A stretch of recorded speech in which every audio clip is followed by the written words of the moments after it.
Hello everyone, আজকে আমাদের মধুর মায়ের বার্থডে, যার কারণে আমরা এখন দেয়ালে কিছু ইচিং পিচিং জড়িমড়ি লাগাইতেছি, একটু ব্যাকগ্রাউন্ড দিব এবং এটার উপরে আমরা লিখে দিব হ্যাপি বার্থডে, যেটা দেখে আমাদের মধুর মা এসে চিৎকার দিয়ে বলবো আজকে আমার বার্থডে।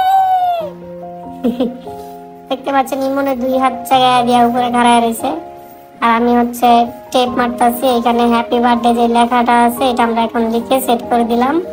তারপর ইমন নিয়ে আসলো একটা বিশাল আকৃতির কেক, রেড ভেলভেট, যে কেকের উপরে লেখা আছে হ্যাপি বার্থডে টু নুরশাদ, নুরশাদ ঘোড়ার ডিম। তো সেই ক্ষেত্রে আমরা আমাদের যে কার্টুনটা ছিল তারপর শুরু হয়ে গেল আমাদের সেলিব্রেশন।